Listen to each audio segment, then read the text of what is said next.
Great. Thank you, Allison, and welcome everybody to the SV at Home July Hack. I'm looking at faces. I see lots of familiar folks and some new folks. We're really pleased that there's a lot of interest in this topic. This is a very important discussion. It's one that we've been eager to bring people into at SV at Home.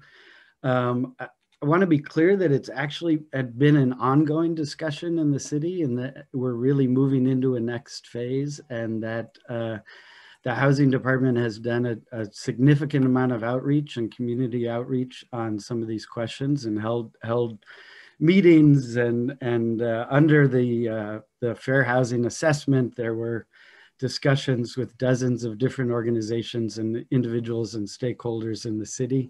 So we're not beginning the discussion, but we think this is a really valuable time to bring together a broader group of folks from a diversity of perspectives, because we're hoping that it is part of the next phase that will be ongoing over the coming months. We've brought together the assessment of fair housing with the housing citing policy. These are different pieces of work, but they're interrelated. The assessment of fair housing, I'll let Jackie and Joshua explain, is a standard thing that we have to do. I believe it's under federal law. And the citing policy has been an active policy item for the last couple of years that the housing department has been working on under the direction of the city council. I also want to note that this is actually part of a broader discussion as well. Over the next year to 18 months, the city will be developing an update of the housing element, which has to happen every 8 years. And it is a planning document which includes policies and specific land use decisions about how and where and within which framework we are going to build housing, and particularly build affordable housing in the city. So this planning process is very important, and we're hoping this is also an initial opportunity to bring some of you folks into that discussion, because that will also be ongoing, and we'll talk about that at the end. I won't pull punches. The presentation you will see shows that we have a legacy of divisions in the city of San Jose. They are geographic, they are historical, but they're also being perpetuated and maintained today by policies and decisions that we're making as a community and as a city. We think this is a very, very important discussion to have. It's very important to recognize that these are discussions that are really mandated now by the state and by the federal government, because we've acknowledged that this is a collective challenge that we need to respond to. With that, let me introduce our guests. Jackie Morales-Ferrand is the director of the San Jose Housing Department. And Josh Ishimatsu is the Senior Development Officer in the policy group at the San Jose Housing Department. Josh is new to the department, but he's brought a tremendous amount of energy, and we're very excited to have him part of the community. And I think we're going to start off with Josh. Josh, if you want to share your screen, that would be great, and welcome again. Hi, everybody. Can you see my screen? Just a thumbs up or a nod, great. As Matthew said, I am relatively new to the city of San Jose. I am a COVID hire. I started in March earlier this year. I have over 20 years experience working in affordable housing and community development and policy type issues, all of it on the side of nonprofit organizations. This is my first time working for a city. But you know, I have so far found this experience very rewarding and actually quite, you know, actually fulfilling. So I'm happy I made the transition. So the assessment of fair housing, as Matthew said, this is something that is required by law, by state law, and originally by federal law before that. The affirmatively furthering fair housing was an Obama era policy that all jurisdictions that received certain types of federal funding had to engage in a fair housing analysis and come up with policies and strategies for how they would affirmatively address, affirmatively further is the name, fair housing in their communities. The Trump presidency, Trump's HUD overturned affirmatively furthering fair housing, but when that happened, the state of California adopted it. So it went from being a federal law to a state law, and it will likely become a federal law again. But this is a process that's driven by community input, and there are a set of data analysis that you're supposed to do, looking at patterns of segregation across the region, across the city, and within at neighborhood level.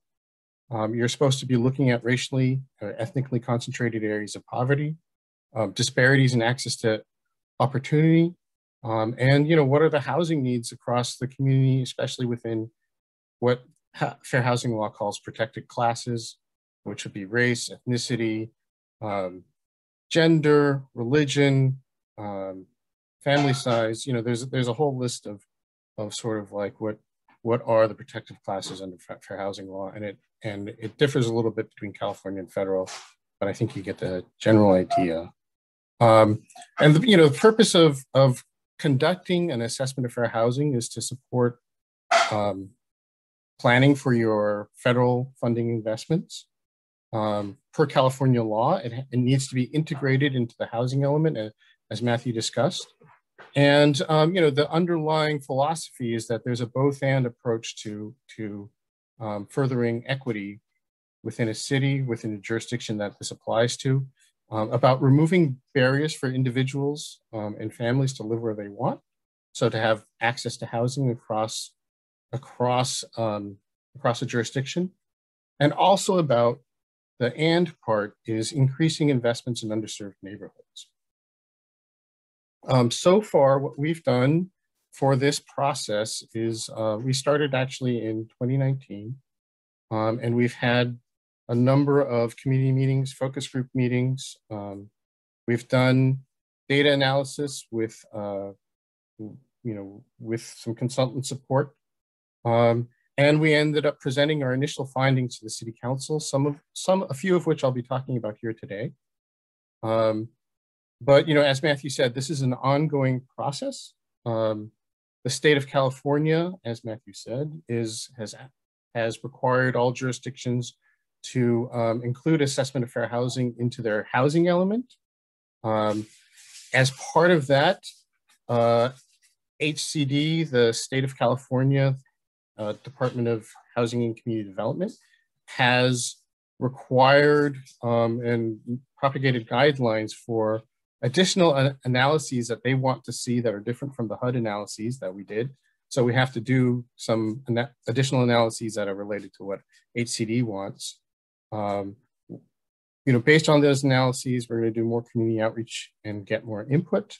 We're going to develop strategies that will be integrated into the housing department. And I should also say that like our community outreach and input will be also integrated with what the city will need to be doing to create the housing element.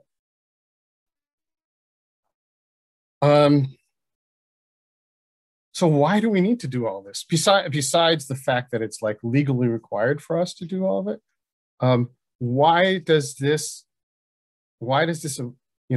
set of issues, fair housing, arise as a big deal?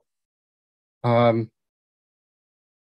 mean, like this is a complicated history. It's a difficult history to talk about, but this is something that is into the growth. I mean, it's a lot of times when we think of fair housing, we think of segregation. We think of it as like something that happened in the South that was isolated to a certain time in history, Jim Crow laws. But this is something that's actually quite more widespread and quite more deeply across all of our communities, including in San Jose. The growth of San Jose, was largely happened post World War II, during a lot of suburbanization, lots of subdivisions, and this housing growth was part of something that was happening across the country. It was financed in large part, the underwriting was through federal institutions that were created after the Depression to lift up the country out of the Depression.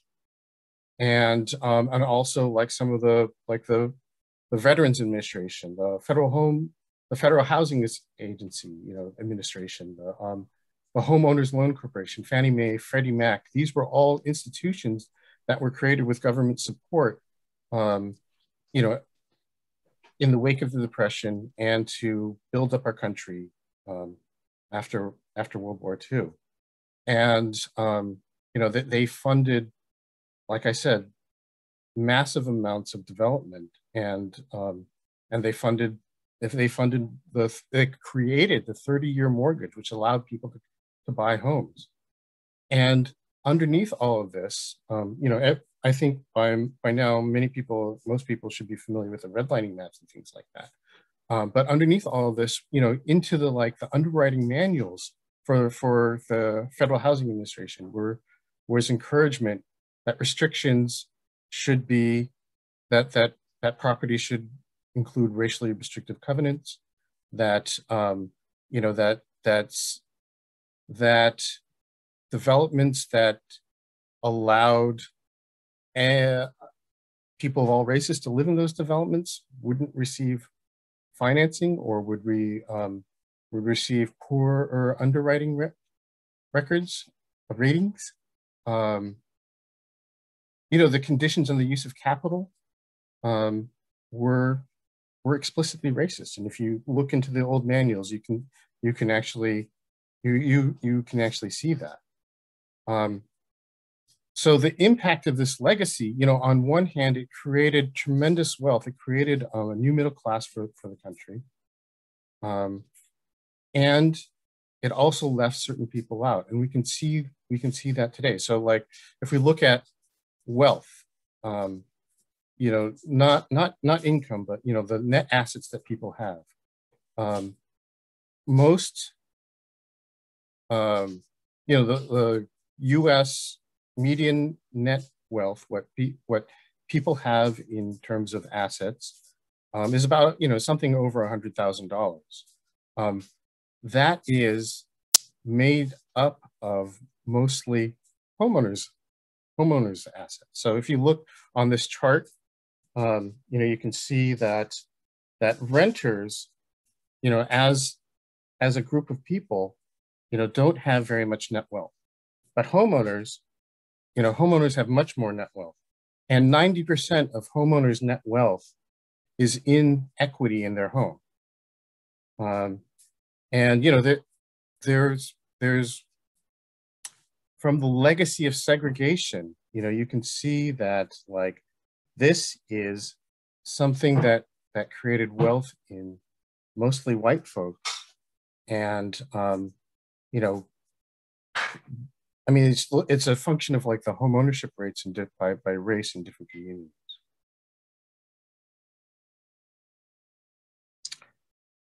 In our jurisdiction, in our city,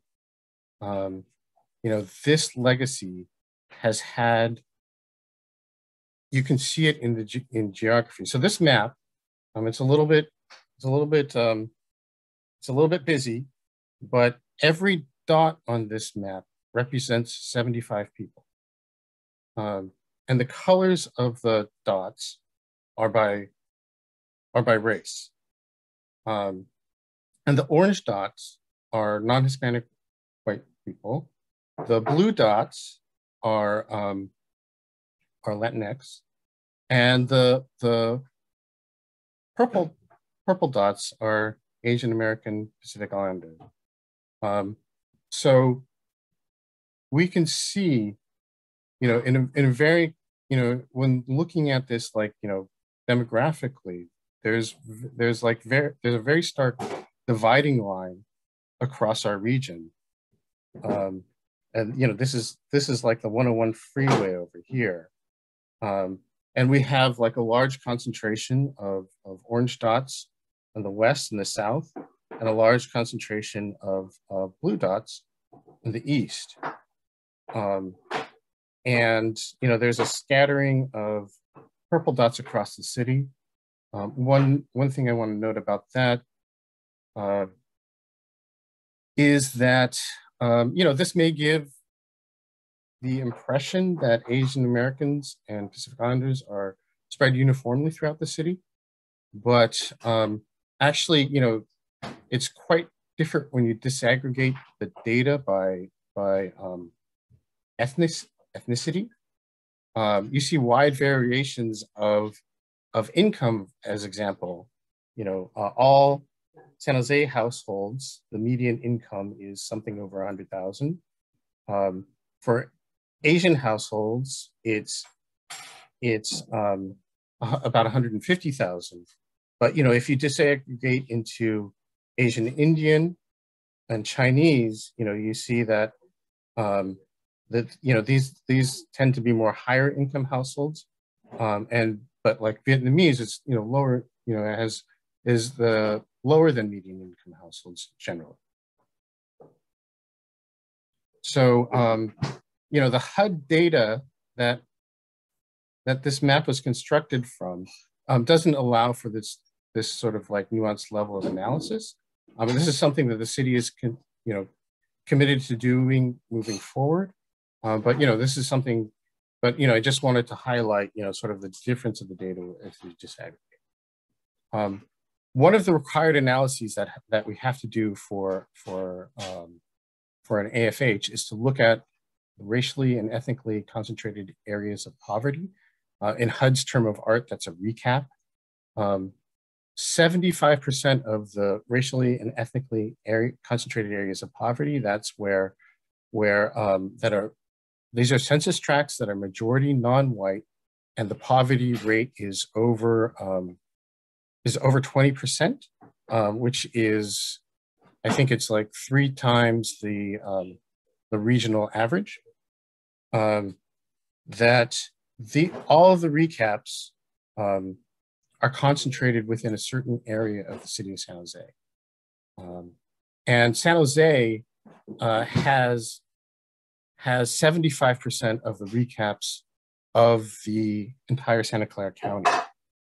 So, this is something that, in terms of looking at where poverty is concentrated, where rate, the overlay of segregation and income is something that HUD wants us to take a look at, and it's something that's deeply about opportunity and equity. Jackie will talk a little bit more about like how this applies to affordable housing, and how we might want to look at citing affordable housing in her presentation. But as we said, we're still in the process of coming up with strategies to how do we address the existing conditions. So we are going to be moving forward. We're going to be engaging more with the community, with our community, with stakeholders, with you all, hopefully, to talk about, like, to get the story out about our findings. And we very much encourage you to participate in our outreach and strategy development process and the housing element development process as these things move forward. And we'll be talking more about them, providing more information as we move forward. So thank you. Great, thank you, Josh. Let me just turn it over to Jackie Morales-Ferran to talk some about the citing policy, and then we'll come back. Let me just note, people are doing a great job of getting questions into the chat We are at 80 participants. We're not going to be able to open it up, but we will be pulling questions from the chat and trying to cluster them to cover all of the issues that you've raised. So with that, Jackie, thank you so much for joining us. Great, thank you. Alrighty, so I am going to be providing you an overview of our affordable housing citing policy, and really it uses the fair housing that Josh talked about as fundamental to why the approach we're using to the citing policy. So first, I want to acknowledge that we did have a consultant team that worked on it and provided a report that is already published on our website. The representatives were from the California Housing Partnership and the Othering and Belonging Institute. And what they did was they actually conducted all the data policy and analysis.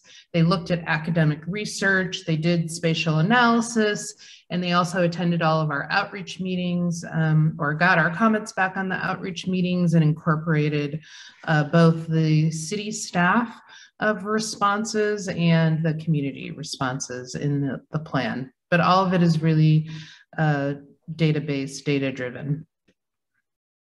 So we have numerous goals in terms of the citing policy. So again, fundamental to the citing policy is we want to affirmatively further fair housing and to consider other California laws. And so when I say that, one of the reasons that's really important, because understanding whose perspective we're looking at is really important and fundamental to this work. So we are looking at the citing policy from the perspective of the tenants who are going to be living in the affordable housing that we're producing. It is their fair housing and furthering their fair housing choice that we're trying to do through this policy. We also want to increase affordable housing in higher opportunity areas and neighborhoods of choice. And we're going to look at how we've been doing that in the past and why that's important. When we went out and we talked to residents of affordable housing, one of the things they said was, well, it's great you want us to move into opportunity areas, but we also do not want to be displaced from the communities we live in, where we have networks, and it's important to us, especially when redevelopment is occurring.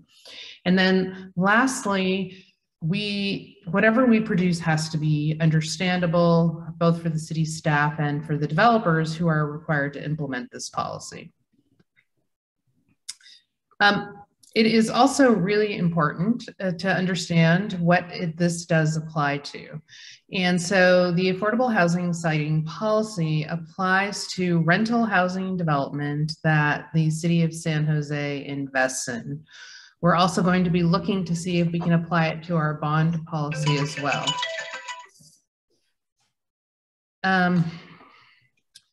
What it does not apply to is shelters, group homes, and bridge housing.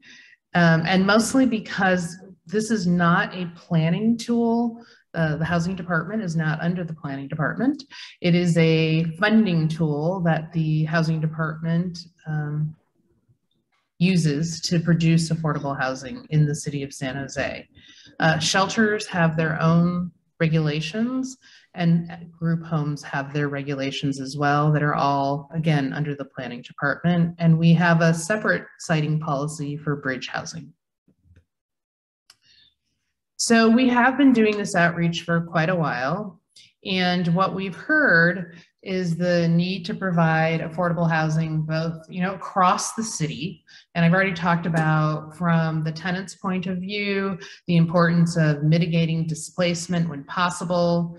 We also have heard from neighborhoods in terms of people who live in the neighborhoods, and actually residents, about the dynamics of moving lower income households into higher income neighborhoods, and the loss of support systems and connections, and how important those connections are to people. That we should consider neighborhood characteristics before and after developments, and that there was a concern about our phasing. And we did make an adjustment as a result of the public outreach that we heard.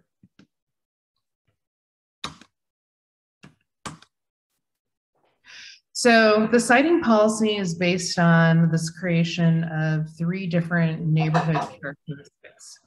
So category 1 neighborhoods were defined as resource-rich neighborhoods, and they have, so 40% of the census tracts have this category, and they're usually in the Bay Area, and they're usually associated with positive long-term outcomes for residents and particularly kids.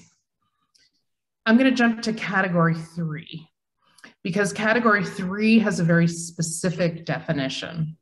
Those are areas where they fell into the 95th percentile in our area for both high poverty or either high poverty and high crime.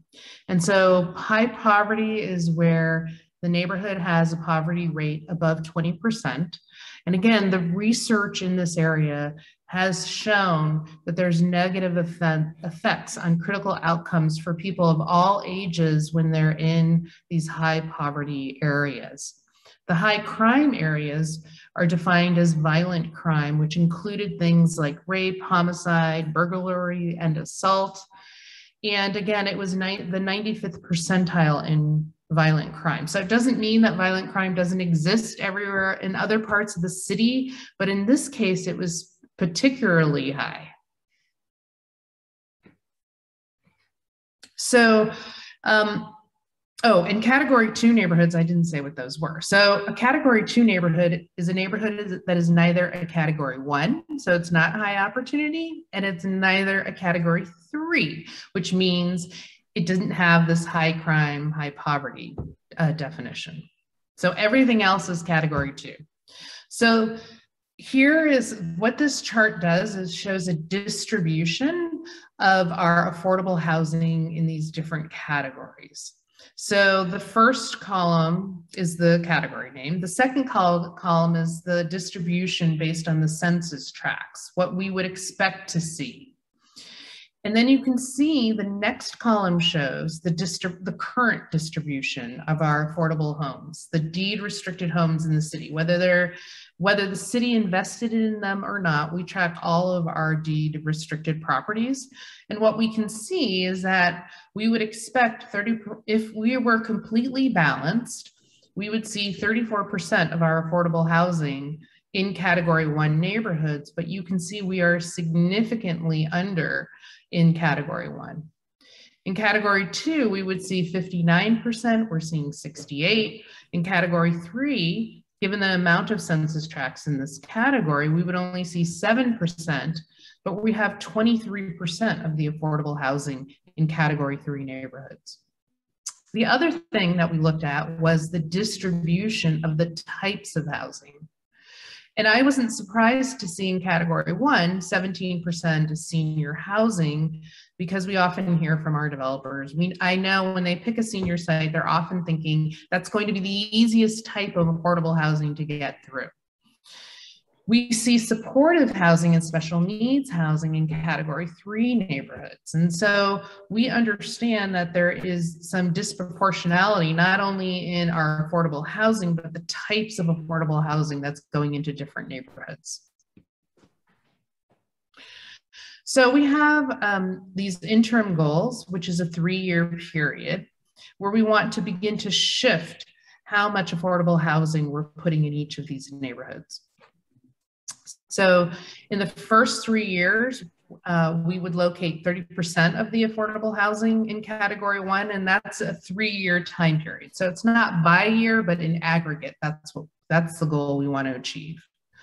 We want to put 50% in category 2, and then 20% in category 3. And again, with a long-term goal of really shifting where our affordable housing is located to ensure that opportunity is created throughout the city.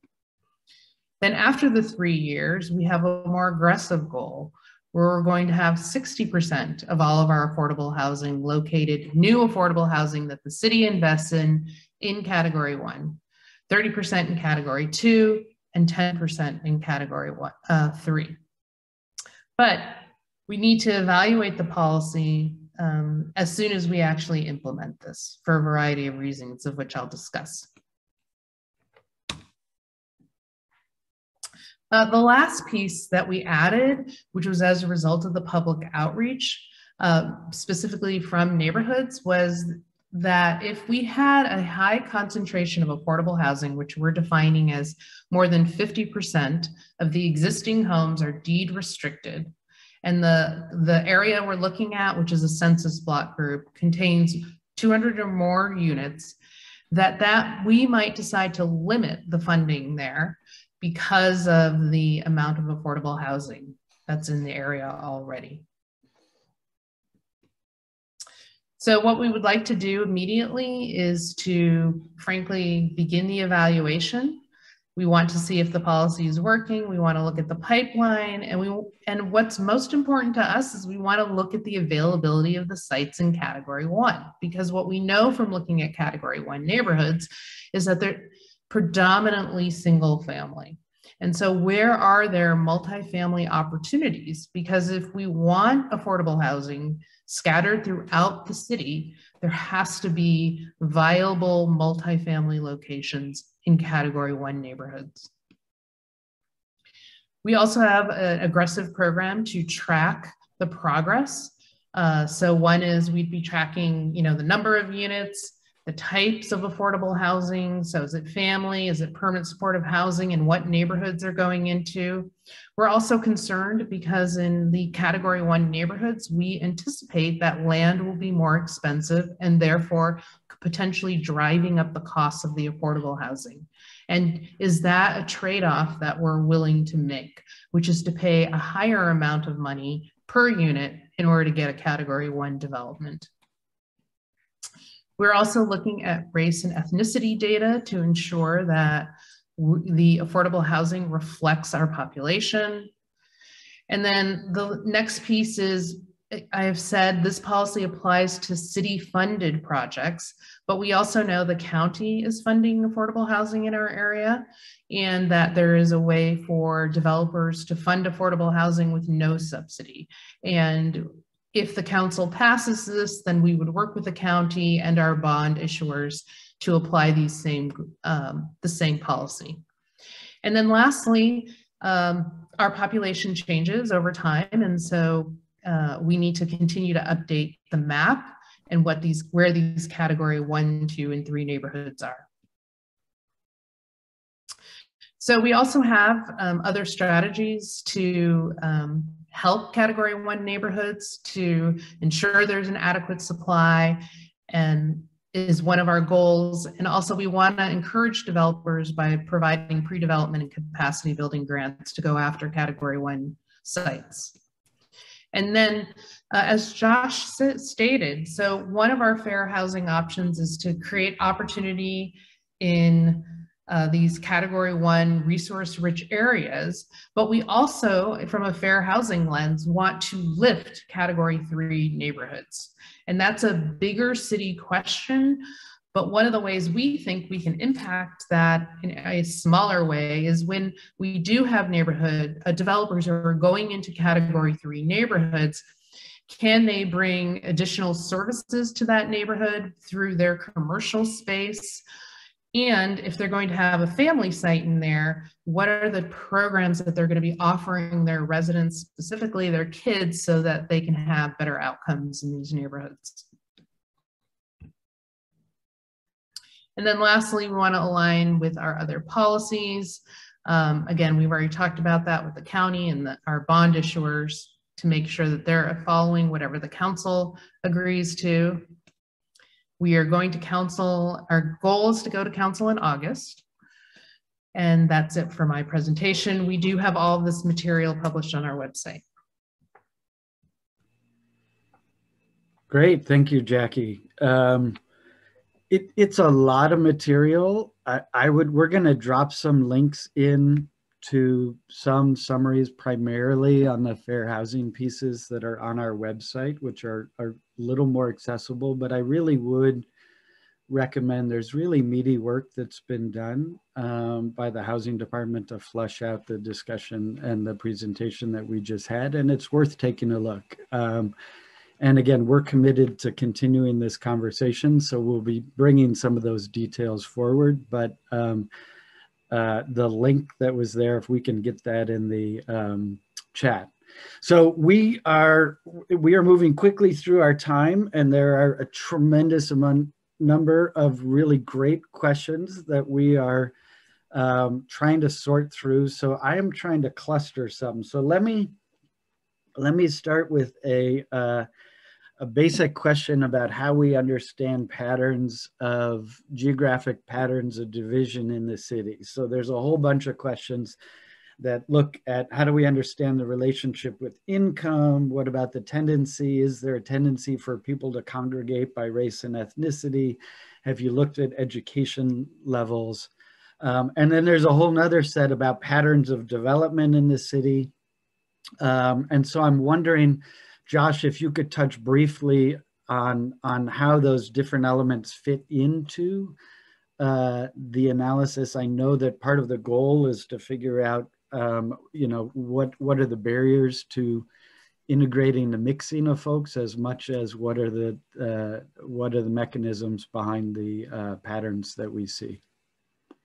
I mean, these are not simple questions. These are actually very rich, complicated, interesting questions. But I think, income and race, the way that patterns of where people live have emerged in this country go hand in hand. It's not strictly a question of one or the other. And I think like one of the most, interesting salient things about that also is how that overlays with education. Most school districts across the country, receive funding through property taxes. So the relationship between income, having income segregated communities, regardless of race, means that lower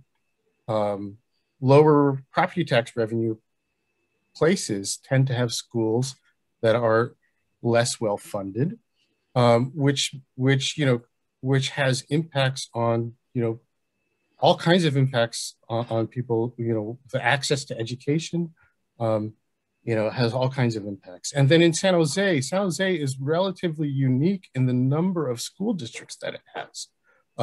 Most large cities in California have a unified school district that covers 80% plus of the students in that jurisdiction.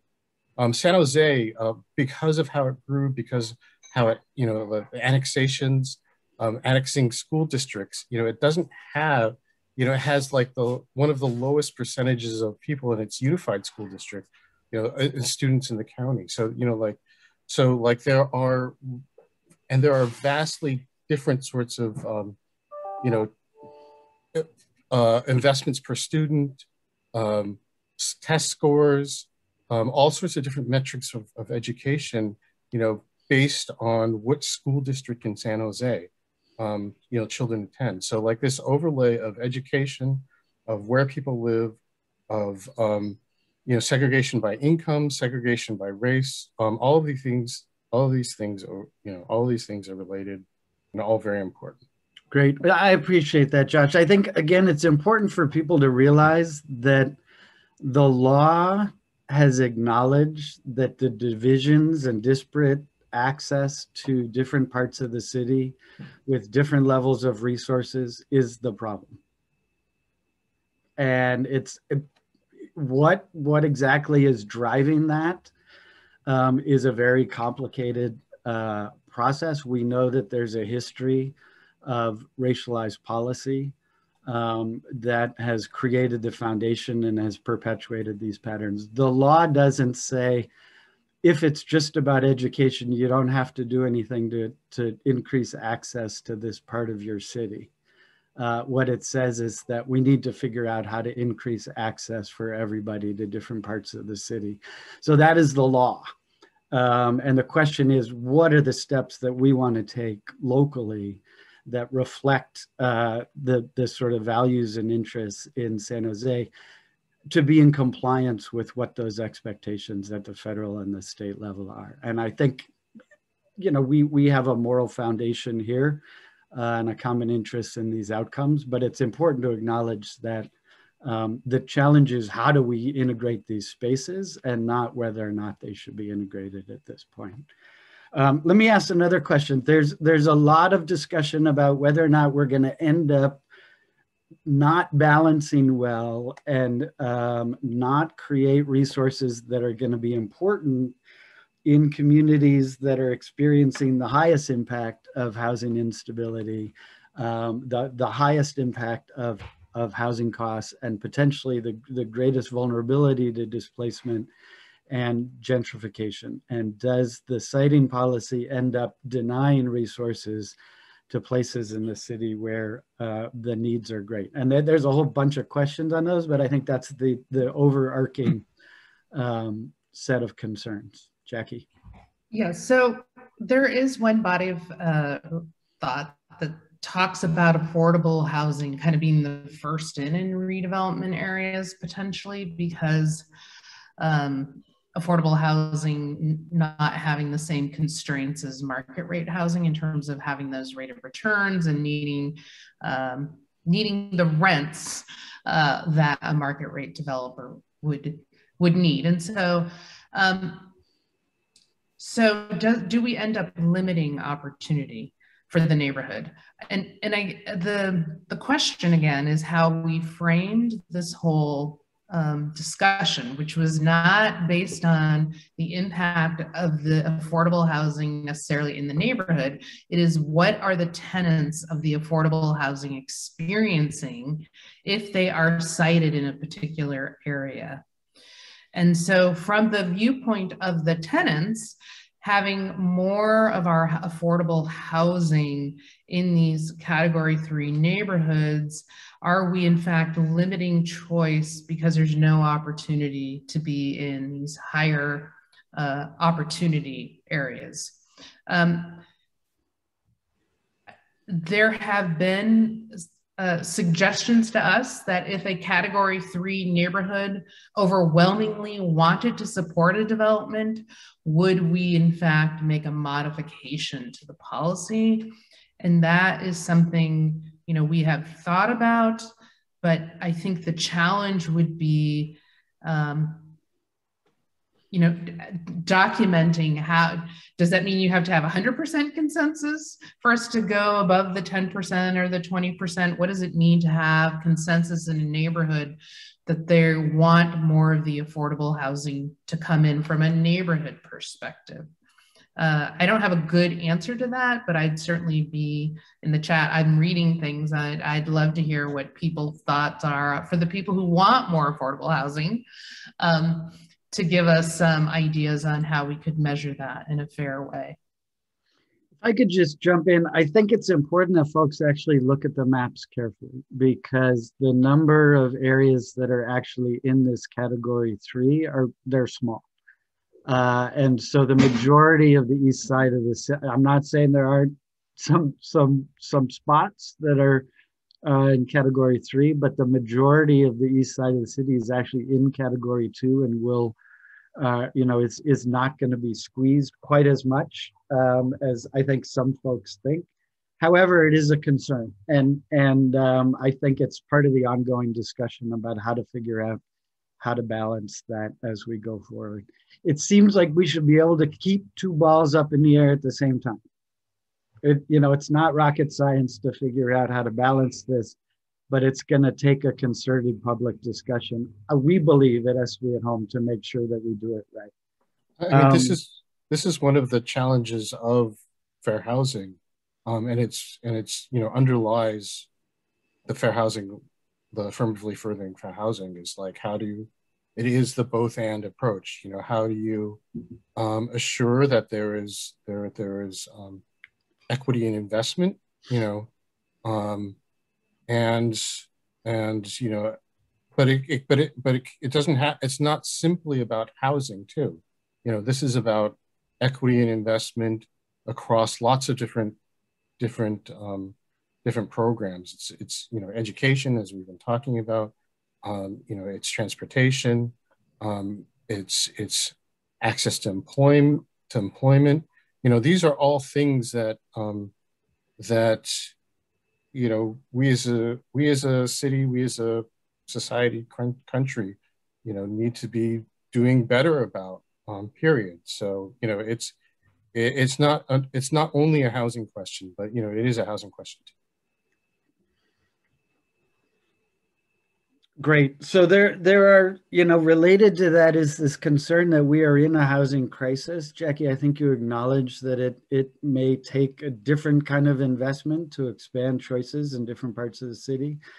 How do we balance that with just the dire need and the tremendous shortfall that we have for affordable housing in general? And how do we think about this policy going forward at both responding to you know, a just tremendous crisis need and shortfall, and also meeting these other goals of expanding choices? I don't usually say that's a great question, but I do think it is a good question. Yeah, it wasn't mine. Smarter people than me are commenting in the chat. Yes, people are just have a lot of comments on the chat. So it is a good question, and I think it is, at what cost do we want to provide opportunities for everyone to be everywhere? Also knowing that when we've talked about what does it mean to be in an opportunity area, it means that somebody's kids, especially in family housing, have better access to better schools that potentially result in better outcomes for their kids. So I am an example of someone who has had an opportunity to live in a better neighborhood, which then resulted in me going to a better school, which then allowed me to go to college. Had I fended for myself within my family, I come from a family of immigrants who, not that they didn't value education, but they didn't understand how education worked in this country. And so I wasn't getting from my home life, you're going to go to college, here's how you do it, let me fill out applications for you, let's go visit the entire country looking for schools that you can go to. That was not my experience. But because I went to, my parents ended up moving to an area where there were really good schools. Everyone went to college where I went to high school. And so I just thought, yeah, I'm going to go to college too. And I figured it out. So being in an area where there are different expectations can make a huge difference to your outcomes. So how much is that worth? We'll find out. We don't really know how much the price differential will be. And it will be something we'll have to take back to the council to say, how much more are we willing to pay in order to give this tremendous opportunity?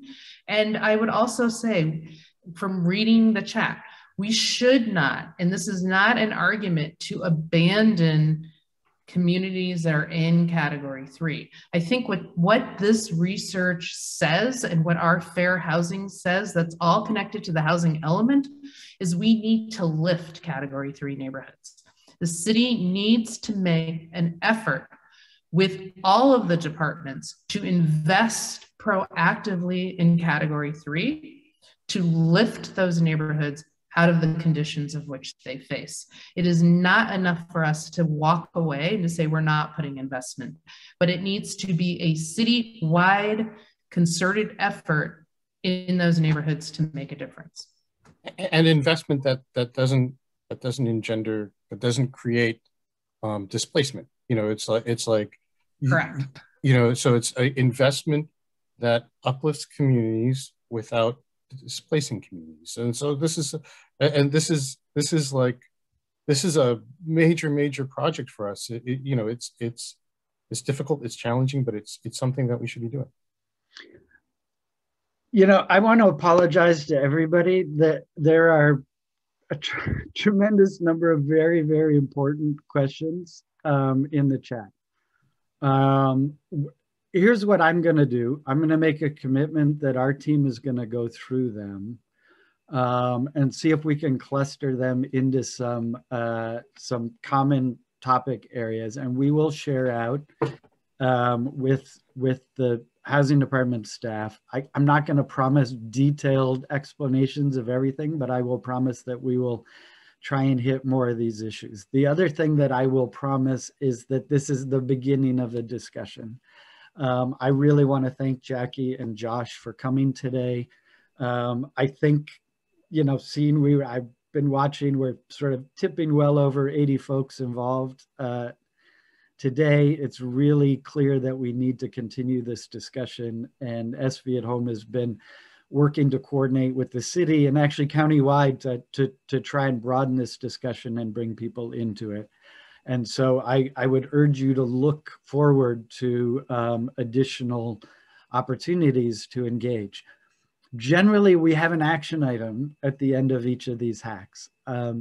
Today we don't. What I would like to say is that your homework, your challenge is to plug in, get some of the background, look at some of the material, and then look for opportunities to continue to be part of this discussion. And we will ensure that everybody is notified of those and that we continue to engage both the city and the community and different stakeholders in these discussions. So thank you so much for joining us today. I appreciate your patience as we went through the questions. Thank you again to Jackie and Josh for coming out and sharing, and we look forward to further discussion. Allison, do you have closing, or who's doing the closing today? That will be Gabby. That will be Gabby. All right. Thank you, everybody. Gabby will close us out. Thank you, everyone, for joining us today. My name is Gabby Chavez Lopez, and I'm the Communications and Membership Manager at SV at Home. I just wanted to, I actually do have an action item for you all. So SV at Home is a membership-based organization, and so we invite you to join our growing movement of housers and advocates so we can solve together. I'm going to put the link to the membership page in the chat. We invite you to join us. If you do become a member in the month of July, we are sending out Hauser t-shirts to new and renewing members just to sweeten the deal a little bit. So we invite you to join us and help support our work of more housing and accessible and affordable. So thank you so much, everyone. Have a great Friday.